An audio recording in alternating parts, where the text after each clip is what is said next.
वचन, सत्य वचन, अमर वचन, जीवित वचन, दिव्य वचन, सत्य वचन, अमर वचन, जीवित वचन। साई दा बामा बनी दा बामा बगरे जनी रे जनी रे जनी रे जनी रे सा।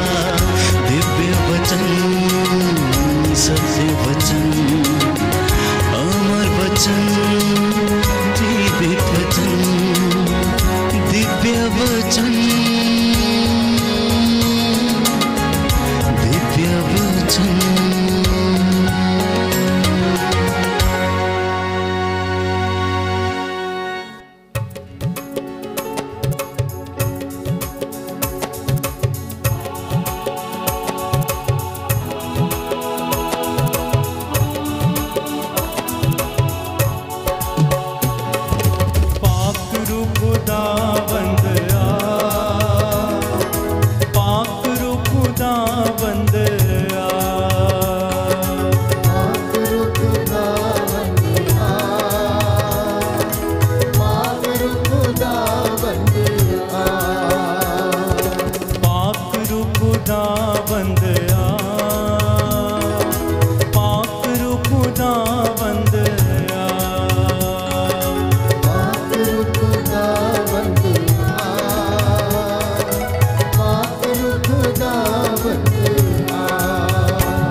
पवित्र आत्मा का सामर्थ्य महसूस करें। प्रार्थना करें कि वो हमें वचन को सुनने और समझने की शक्ति प्रदान करें। ये वचन हमारी जिंदगी में, परिवार में 100 गुना फल लाए, हम परमेश्वर की बातों को समझ सकें। जो योजनाएं उसने हमारे लिए बनाई हैं, प्यारे भाई प्यारी बहन, उन योजनाओं को अपने जीवन में हम रिसीव कर सकें। प्रभु चाहता है कि आप आनंदित रहें। प्रभु चाहता है कि आप खुश रहें। आज बहुत से लोग निराश हैं। जीवन में अनेक सवाल हैं। हमें सफलता क्यों नहीं मिलती? हमारे वैवाहिक जीवन में शांति क्यों नहीं? मेरे व्यक्तिगत जीवन में मुझे उन्नति क्यों नहीं मिलती? मैं आखिरी क्षणों में फेल क्यों हो जाता हूं? मेरे जीवन में इतना दुख क्यों है? मैं बार बार मेहनत करता हूं, मैं रोज प्रार्थना करता हूं, मैं उपवास भी करता हूं, मैं दान पुण्य भी करता हूं, लेकिन फिर आखिर प्रभु मेरे साथ ऐसा क्यों करता है? प्यारे भाई प्यारी बहन, कई बार जिंदगी में उत्साह नहीं रहता है, और उत्साह नहीं है तो खुशी भी चली जाती है। हो सकता है पति पत्नी की जीवन में कुछ ऐसी समस्याएं हैं जिनकी वजह से रिश्ते में उत्साह नहीं रहता है। बुरी आदतें हो सकती हैं, गलत रिश्ते हो सकते हैं, हो सकता है माता पिता के बुरे व्यवहार के कारण बच्चे त्रस्त रहते हैं, हो सकता है योजनाएं पूरी नहीं होती हैं, इसलिए जीवन में निराशा रहती है, कोई कमी जिंदगी में महसूस होती है। हो सकता है आप बहुत पाने की आशा करते हैं, इसलिए आप निराश रहते हैं क्योंकि मिलता नहीं।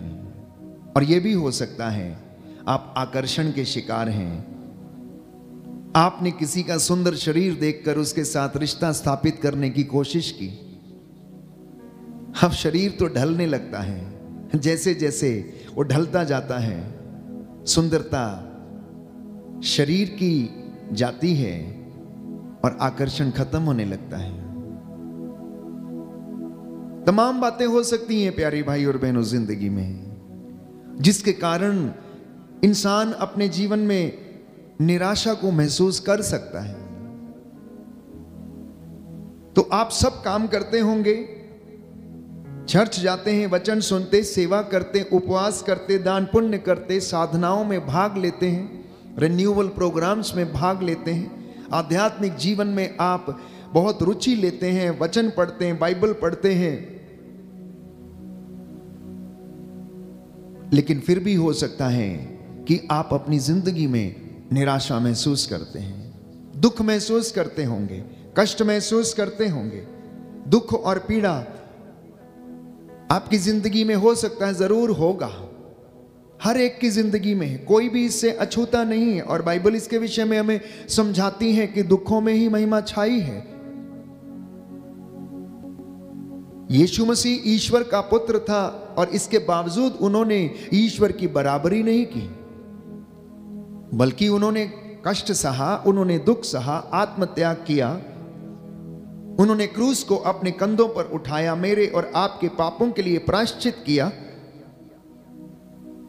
अपने लहू की एक एक बूंद को उन्होंने सलीब के ऊपर बहा दिया और उन्होंने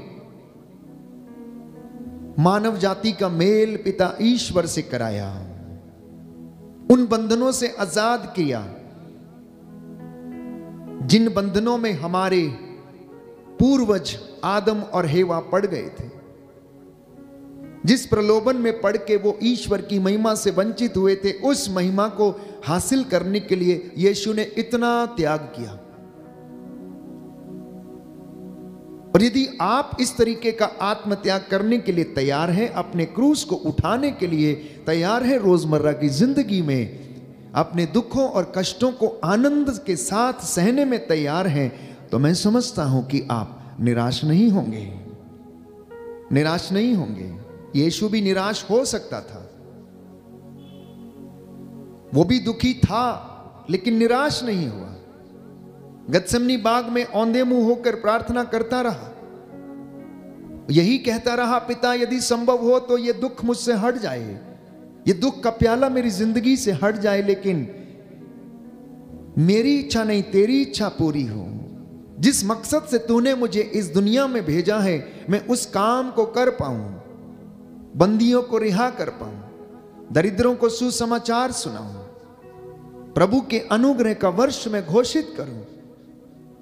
ये उनकी बुलाहट थी, ये उनका उद्देश्य था इस धरती के ऊपर आने का, कि मानव के साथ रहकर मानव जाति के दुखों को अनुभव करके उन्हें उसमें से उबारना, निकालना, जिससे कि इंसान मुक्ति प्राप्त करे। इसलिए वो हमें चलना सिखाते हैं, हमें अपनी परिस्थितियों में रहकर भी आनंदित होने के लिए सिखाते हैं। जैसा कि बाइबल हमें बताती, स्तोत्रकार लिखता है अध्याय 34 पद संख्या 6 में कि प्रभु की ओर दृष्टि लगाओ और आनंदित हो जाओ और तुम फिर कभी निराश नहीं होंगे।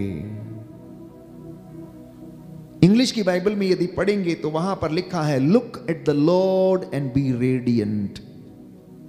Look at the Lord and be radiant.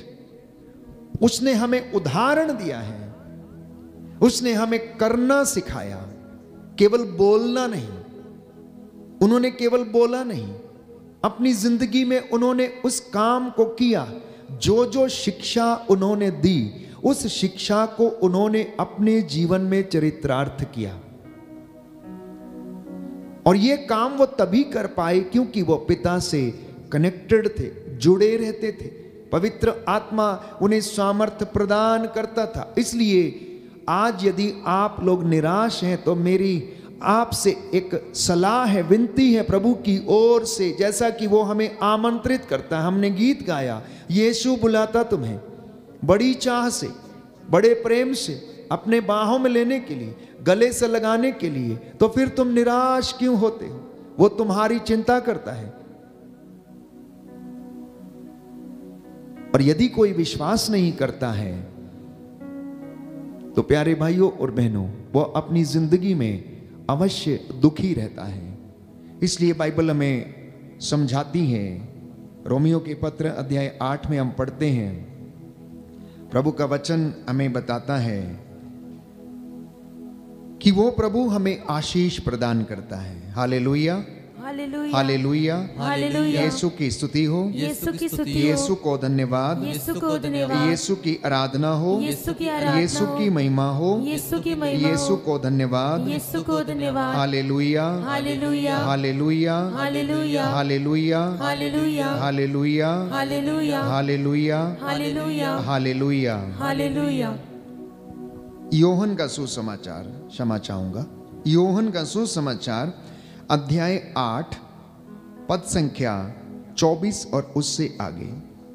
इसलिए मैंने तुमसे कहा कि तुम पाप की स्थिति में मर जाओगे यदि तुम विश्वास नहीं करते कि मैं वही हूं।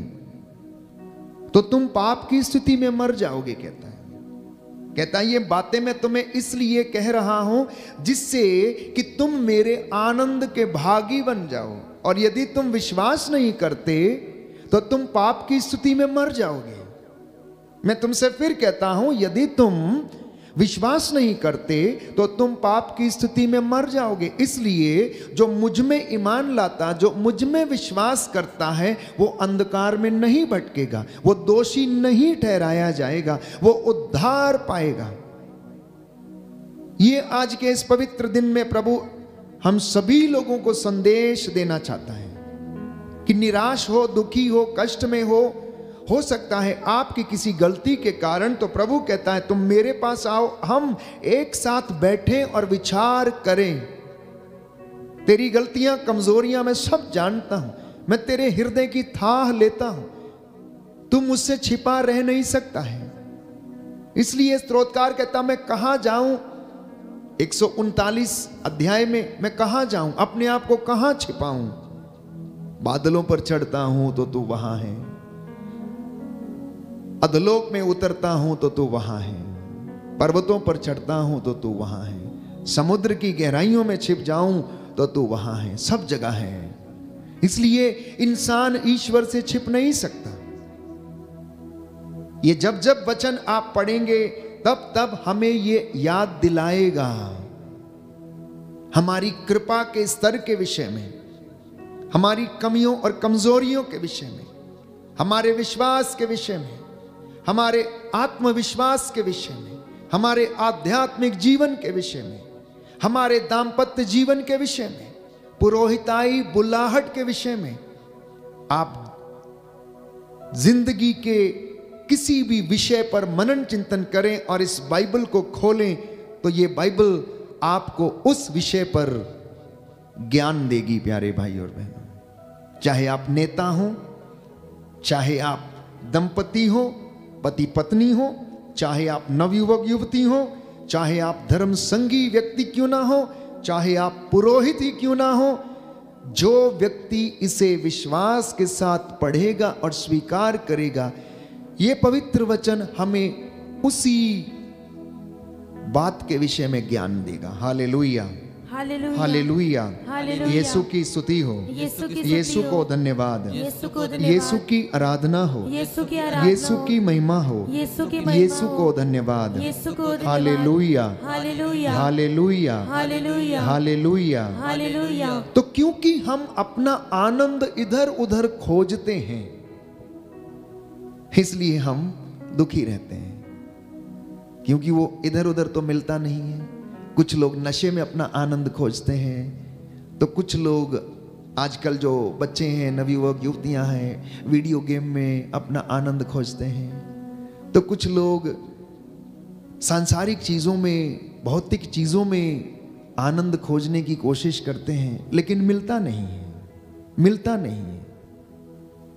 क्योंकि सांसारिक चीज़ें इंसान को क्षणिक सुख दे सकती हैं, अनंत काल वाला सुख नहीं दे सकती। अब आप अपने विषय में लीजिए, सुबह से लेकर शाम तक आप कितनी मेहनत करते हैं। कोई 10,000 कमाता है, कोई 20 कमाता है, कोई 30 कमाता है, कोई 1 लाख भी कमाता है, कोई 1.5 लाख भी कमाता होगा। जैसी आपकी योग्यता है वैसा आपका पगार भी है, जैसी आपकी योग्यता है वैसा आपका पगार है, वैसी आपकी सैलरी है। लेकिन यदि आपकी इच्छाएं ज्यादा हैं तो वो पूरी नहीं होंगी, वो पूरी नहीं होंगी। तो इसलिए इंसान को ईश्वर के वचन के साथ रहने का प्रयास करना चाहिए और हर चीज में बैलेंस रखना चाहिए। इसलिए बाइबल ये कहती है कि यदि तुम प्रभु में अपना आनंद पाओगे तो वह तुम्हारा मनोरथ पूरा करेगा। सांसारिक मोह माया हमें आनंद नहीं दे सकते। आप उनसे चीजें खरीद सकते हैं और उनका उपभोग कर सकते हैं, लेकिन वो आपको आनंद प्रदान नहीं कर सकते। लेकिन बाइबल ये वादा करती है, स्तोत्रकार ये कहता है अध्याय 37 पद संख्या 4 में कि यदि तुम अपना आनंद प्रभु में पाओगे तो वह तुम्हारे मनोरथ पूरा करेगा। दाहिना हाथ उठाकर इस वचन को दोहराएं और याद करें। Hallelujah, hallelujah. स्तोत्र संख्या 37 स्रोत संख्या 37 पद संख्या 4 पद संख्या 4 प्रभु का वचन कहता है, प्रभु का वचन कहता यदि है, तुम यदि तुम प्रभु में आनंद पाओगे प्रभु में आनंद तो पाओगे वह तुम्हारा मनोरथ पूरा करेगा। तो वह तुम्हारा मनोरथ पूरा करेगा। Hallelujah, hallelujah, hallelujah, hallelujah, hallelujah. Hallelujah. स्तोत्रकार कहता है 121 अध्याय पद संख्या 1 में, द सामिस्ट सेज इन साम नंबर 121 वर्स 1 कि मैं अपनी आंखें पर्वत की ओर उठाता हूं, क्या वहां से मुझे सहायता मिलेगी? जिसने स्वर्ग और पृथ्वी को बनाया, कहता वही प्रभु मुझे सहायता करता है और आनंद प्रदान करता है। ये स्तोत्रकार के शब्द हैं और इन शब्दों से वो ईश्वर को महिमा देता है। इसलिए प्रिय बेटे और बेटियों, प्रिय विश्वासियों, जब आप प्रभु के हुजूरी में आते हैं प्रशंसा करते हैं, स्तुति गाते हैं, तो आप खुश रहिए, आनंद मनाइए। संत पौलुस लिखता है कि मैं तुमसे कहता हूं कि प्रभु में आनंद मनाओ, आनंदित रहो। मैं तुमसे फिर कहता हूं कि तुम आनंद मनाओ। कई लोग जिंदगी, प्यारे भाई और बहनों, जीते नहीं हैं, दिन काटते हैं, दिन काटते हैं। कई बार लोगों से पूछा जाए तो उनका जवाब यही रहता, क्या करें फादर जी, दिन काट रहे हैं, बस कट रही है जैसे तैसे। इतनी निराशा, इतना दुख, इतना कष्ट कि वैसी ही बातें दिल से निकलती हैं। प्रभु नहीं चाहता है कि आप दुखी रहें, आप कष्ट में रहें या आप दिन काटें। उसने आपको सुंदर जिंदगी दिया है, अच्छा स्वास्थ्य दिया है, माता पिता दिए हैं। आप जिन घरों में रहते हैं उन घरों को वो ब्लेस करना चाहता है। सिर्फ कमी एक बात की है कि आप उस आनंद के स्रोत से जुड़े नहीं हैं। आप उस आनंद के स्रोत से और जीवन जल के झरने से आप डिस्कनेक्टेड हैं, इसीलिए आपको खुशी नहीं मिलती।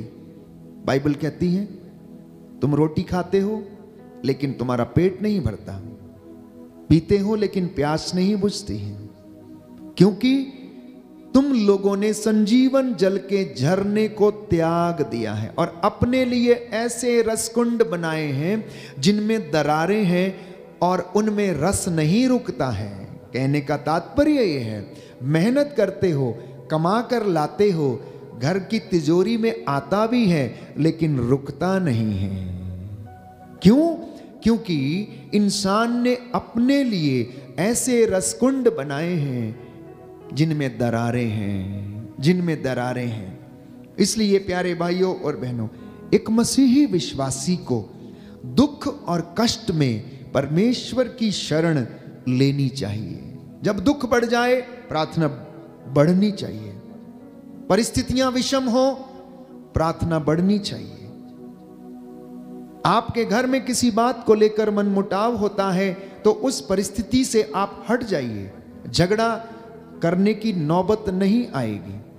अगर कोई एक व्यक्ति ज्यादा गुस्से में है तो उस वक्त उस परिस्थिति से आप दूर हट जाइए, उस सिचुएशन से अलग हो जाइए। गुस्सा एक भाव है, जिसे इंग्लिश में कहते हैं एंगर इज एन इमोशन। लेकिन मैं आपको बता देना चाहता हूं कि ये गुस्सा, ये क्रोध, ये एंगर आपके जीवन में आशीषों को ब्लॉक कर देता है। इस क्रोध की वजह से आपकी आत्मा नष्ट होने लगती है। क्रोध मन को खा जाता है, ईर्ष्या आत्मा को खा जाती है। और यदि ये दो भाव इंसान की जिंदगी में हैं तो वह आनंदित कभी नहीं रह सकता है। आप आनंद पाना चाहते हैं तो सकारात्मक रहिए, प्रभु के वचन में आगे बढ़िए, प्रभु के जीवन को देखकर उसके अनुसार जीने का प्रयास करिए। और एक विश्वासी को अपनी जिंदगी में चीजों को अलग तरीके से देखना चाहिए।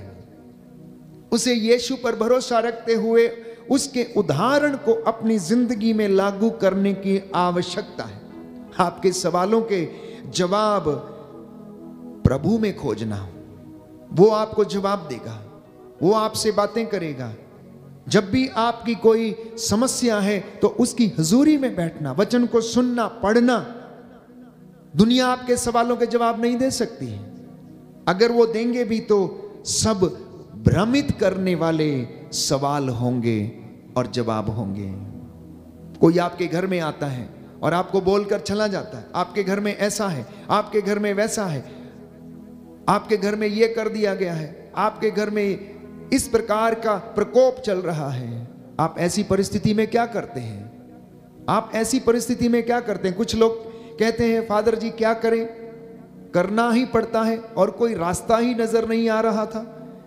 जब दुख इतना ज्यादा हो जाता है तो कोई ना कोई रास्ता खोजना ही पड़ता, कहीं ना कहीं जाना ही पड़ता है, और जैसा कोई बोलता है हम वैसा चले जाते हैं। आपका विवेक कहाँ है?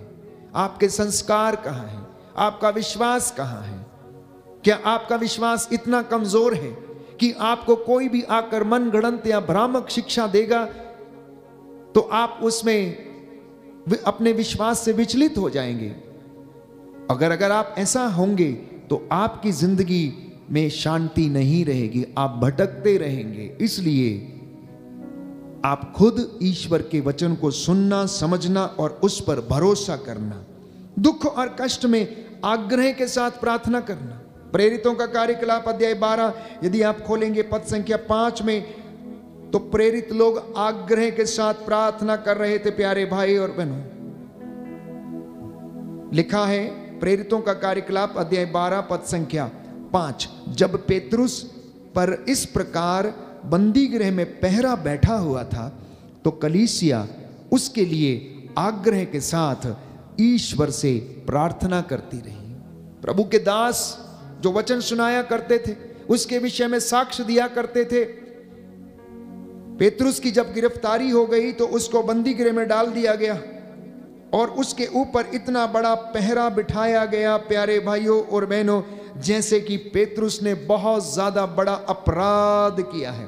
लिखा है पद संख्या 4 में कि उसने पेतरुस को पकड़वा कर बंदी गृह में डलवाया और उसे 4-4 सैनिकों के 4 दलों के पहरे में रख दिया।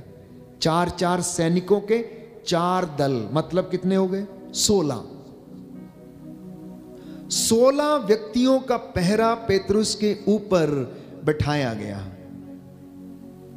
आगे लिखा है, वह पास्का पर्व के बाद उसे लोगों के सामने पेश करना चाहता था। जब पेतरुस पर इस प्रकार बंदी गृह में पहरा बैठा हुआ था तो कलीसिया उसके लिए आग्रह के साथ ईश्वर से प्रार्थना करती रही। तो आप अपनी कलीसिया में, अपने घर में मध्यस्थता का काम करिएगा। कलीसिया उस वक्त मध्यस्थता कर रही थी। अगर आपके घर में कोई एक व्यक्ति भी मध्यस्थता करता, हाथों को उठाए रहता है और घुटने टेक कर प्रार्थना करता है, तो आपकी हर विषम परिस्थिति का समाधान होगा और परमेश्वर आपको ब्लेस करेगा। शांति नहीं मिलने का कारण यही है कि घर में कोई मध्यस्थ करने वाला नहीं है। और आप चंगाई पाना चाहते हैं, आप चंगाई पाना चाहते हैं। आपके पास पैसा है, आप गाड़ी खरीदते हैं। आपके पास पैसा है, चीजें खरीदते हैं, लेकिन आप आशीष खरीद नहीं सकते हैं। आशीष बिकती नहीं है। आशीष बिकती नहीं है। आशीष के लिए मेहनत करना पड़ता है। अनॉइंटिंग के लिए मेहनत करना पड़ता है।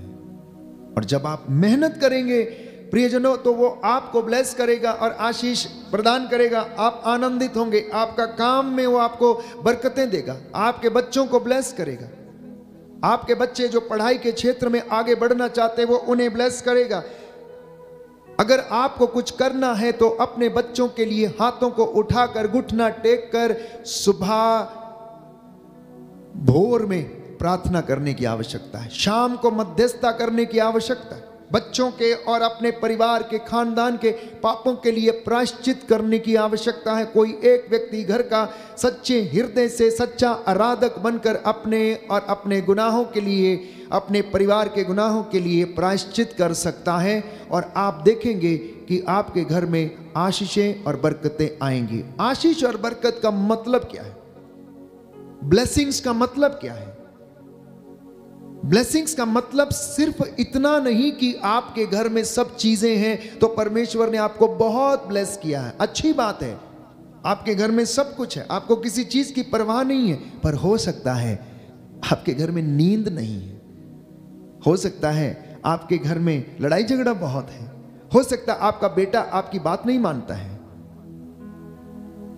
तो इतना सब कुछ होने के बाद अगर शांति नहीं है, घर में नींद नहीं है, तो उन चीजों पर बरकत नहीं है। उन चीजों पर ब्लेसिंग नहीं है, अभी भी आप उस ब्लेसिंग से वंचित हैं, उसके लिए प्रार्थना करना है, उसके लिए मेहनत करना, क्योंकि परमेश्वर जिसका हाथ छोटा नहीं है उसका हाथ बहुत बड़ा है, उसका हाथ बचाने में समर्थ है, भरपूरी का ईश्वर है। वो खुले हाथों देता है, जो उससे मांगता है वो देता है, जो उसके प्रति वफादार है, ईमानदार है, वो उन्हें प्रदान करता है। और अगर ऐसा है तो प्रियजनों, आप जब आग्रह के साथ प्रार्थना करेंगे तो वो आपको प्रदान करेगा। एक दूसरा उदाहरण बाइबल में हम पढ़ते हैं एस्तेर के ग्रंथ में। एस्तेर के ग्रंथ अध्याय 4 पद संख्या 17 में लिखा है कि रानी एस्तेर ने राजसी वस्त्र उतार कर उन्होंने टाट ओढ़ लिया और प्रभु के सामने घुटना टेक कर उपवास के साथ उसने प्रार्थना किया और कहा कि हे प्रभु, मुझ एकांकनी पर दया कर, मैं अकेली हूं, मैं अपने जात भाइयों की रक्षा कैसे कर सकती हूं, तू ही उन्हें बचाने वाला है। इसलिए वो आग्रह के साथ हाथों को उठाते हुए प्रायश्चित के साथ उपवास करते हुए प्रार्थना करती है। आज आग्रह के साथ प्रार्थना करना। अगर कोई व्यक्ति अपने बच्चों के लिए प्रार्थना कर रहा, बंधन टूटने के लिए, नशे का बंधन, ड्रग्स के बंधन,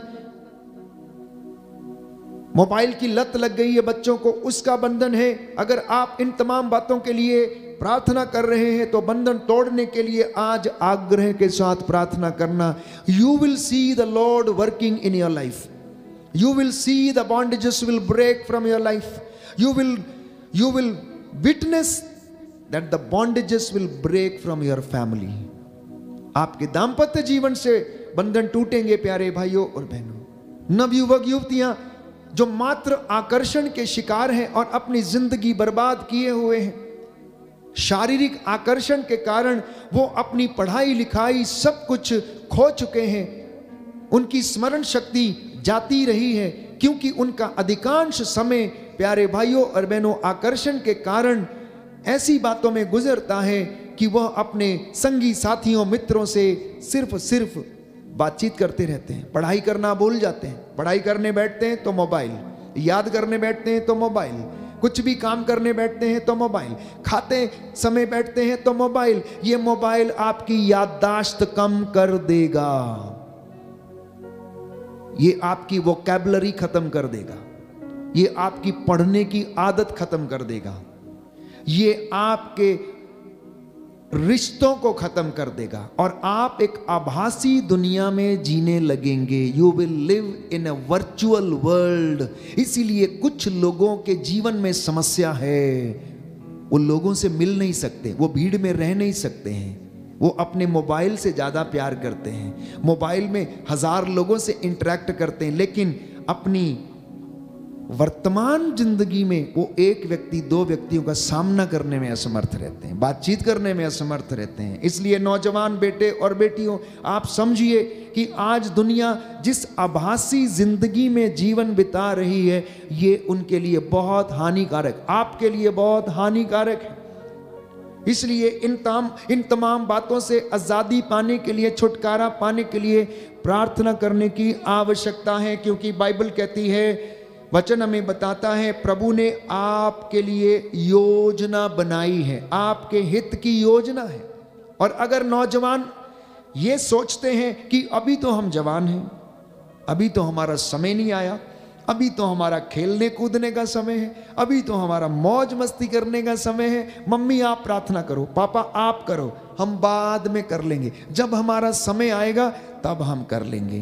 तो सुन लीजिए बाइबल क्या कहती है, अगर तुमने जवानी में इकट्ठा नहीं किया तो तुम्हें बुढ़ापे में भी तुम्हारा कोई नहीं देगा, तुमसे वो भी ले लिया जाएगा जो तुम्हारे पास है। इसलिए जवानी के समय से ही एकत्र करना शुरू करना। क्या चीज एकत्र करेंगे? प्रभु से प्यार, वचन का ज्ञान, संस्कारिक शिक्षा, अच्छे नवयुवक युवतियां और आदर्श व्यक्ति बनने के जो संस्कार हैं, वे सत्य का ज्ञान,